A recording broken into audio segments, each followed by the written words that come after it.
Hello guys and welcome back to my YouTube channel.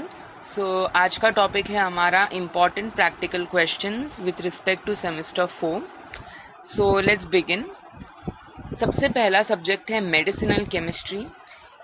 Actually, if you go to see, every synthesis that is present in medicinal chemistry is important, but selectively barbituric acid, phenytoin and phenothiazine ये ज़्यादा important है because they are pharmaceutical use, pharmacological use। जैसे barbituric acid sedative hypnotic है, phenytoin it is used in as an anticonvulsant। It's very important कि हम इसके structure अच्छे से कर लें। Phenothiazine which is an antipsychotic drug. ये आपको थियोरी में भी कवर होगा। If you cover it well in theory with the structures, यहाँ पे आपको सिंथेसिस थोड़ा सा ईजी पड़ जाएगा। Assay of ibuprofen, furosemide and chlorpromazine। वैसे if you go to see among all the 6 assays, these 3 are of more importance because इसमें हम leveling effect देखते हैं, इसमें हम certain solvent use करते हैं जैसे कि DMF। उसका यूज़ क्या है, and chlorpromazine का assay it is conducted by non-aqueous titration as per IP। ये non-aqueous titration अलग थोड़ा सा था इसीलिए, and it's a titration of weak base against strong acid, so that's why it is of more importance। And next जो हमारा question है partition coefficient shake flask method। Mostly आपको ये पूछा जाता है कि define partition coefficient और उसकी shake flask method को explain करने को बोलते हैं। एंड मोस्टली पार्टीशन कोएफिशिएंट में आपको ज़्यादा कुछ पढ़ना नहीं होता है, you just have to do the procedure well and that's it. And mostly assays में if you go to see the principle you have to do it well, आपको अच्छे से आना चाहिए प्रिंसिपल उसका।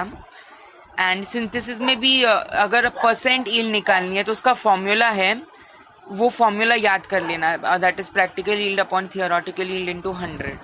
सो you need to remember this well. Next जो हमारा subject है वो है फार्माकोग्नोसी। इसमें mainly chemical test are important for castor oil and honey, और ऑल्सो हनी के लिए एक स्पेशल टेस्ट होता है which is called as Fiehe's test. तो वो इन्वर्ट शुगर टेस्ट भी बोलते हैं उसको, मतलब अगर कोई आर्टिफिशियल शुगर प्रेजेंट होती है तो वो ट्रांजिएंट पिंक कलर नहीं देगी। So that's important named test जो बोलते हैं हम लोग for honey, that's very important. Castor oil के लिए सल्यूबिलिटी टेस्ट इज़ इम्पॉर्टेंट, उसकी solubility in different solvents check करते हैं जैसे chloroform, acetic acid and different solvents.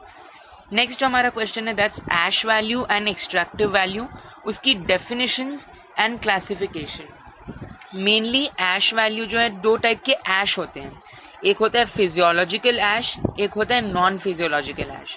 And ash value में भी there are 4 types of ash value: total ash value, sulphated ash value, water soluble ash value and acid insoluble ash value. आपको हर एक ऐश value की importance पता होनी चाहिए।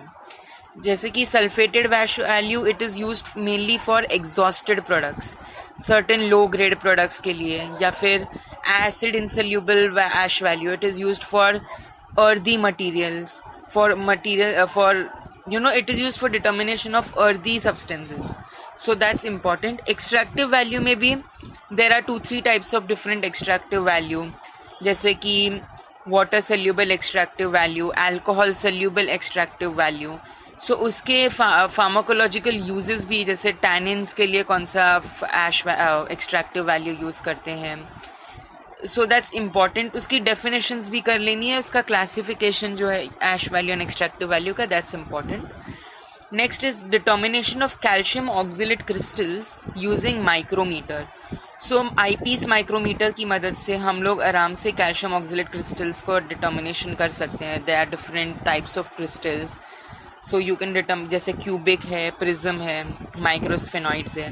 With the help of stage micrometer and eyepiece micrometer you can determine. And ये ज़्यादा important क्यों है, बिकॉज इसमें कैलिब्रेशन ऑफ माइक्रोमीटर आता है, that would be important for you, और ये प्रैक्टिकल वाइवा में काफ़ी पूछा जाता है। नेक्स्ट है determination of stomatal number. Stomatal number इतने इंपॉर्टेंस का क्यों है, बिकॉज इसमें एक इंस्ट्रूमेंट यूज़ करते हैं जिसका नाम है कैमेरा लूसिडा। कैमेरा लूसिडा इसलिए इम्पॉर्टेंट है बिकॉज आपको इसका रे डायग्राम काफ़ी बार एग्ज़ाम में पूछा जा सकता है, या फिर आपको इसके रिलेटेड कि how is the calibration of eyepiece of stage micrometer with the camera lucida, ये पूछते हैं. So you need to remember this well. Next हमारा सब्जेक्ट है वो है फार्माकोलॉजी. कोलॉजी में देखें तो डिफरेंट फिजियोलॉजिकल सॉल्ट सोल्यूशंस हैं, जैसे डी जैलॉन सोल्यूशन है, Tyrode, frog Ringer, Ringer lactate. और इसके जो इंग्रेडिएंट्स है, हर इंग्रेडिएंट्स का रोल वाइवा में it's very important. Like glucose, it acts as a energy source. And sodium dihydrogen phosphate है. Then there is other uses of different buffer solution जो add करते हैं. फिर NaCl का use which is use to maintain isotonicity and isoosmolarity. Also use of KCl या फिर MgCl और CaCl2. CaCl2 का एक मैं ट्रिक बताता हूँ, CC. So CaCl2 is useful for contractibility, वो मेंटेन करने के लिए contractibility, so that you can remember that way. Next है रोटारॉड अपैरेटस, फिर एक्टोफोटोमीटर. ये ऐसे इंस्ट्रूमेंट्स है, इसको आपका प्रिंसिपल अच्छे से पढ़ लेना है कि ये किस लिए है, मोटर एक्टिविटी के लिए क्यों यूज़ करते हैं. स्केलेटल मसल रिलैक्सेंट की अगर एक्टिविटी चेक करनी हो, that also you can check with the help of these apparatus. Next is PTZ, that is pentylenetetrazole, और इलेक्ट्रोकन्वल्सोमीटर. इन दोनों में से किसी का भी प्रिंसिपल पूछते हैं. Mainly anti convulsant that is anti epileptic, ये एक्टिविटी चेक करनी होती है. So we use electroconvulsometer. इसका मेनली जितने भी इक्विपमेंट्स है उनका प्रिंसिपल ही पूछा जाता है. Procedure is not asked that much, so please do the principle as much as you can. Next is elevated plus maze apparatus. So it is usually used for checking anxiolytic activity, that is anti-anxiety. So ये elevated plus maze apparatus, इसमें एक मेज होती है, उसको हम elevate करते हैं, इसीलिए इसको नाम है elevated plus maze apparatus.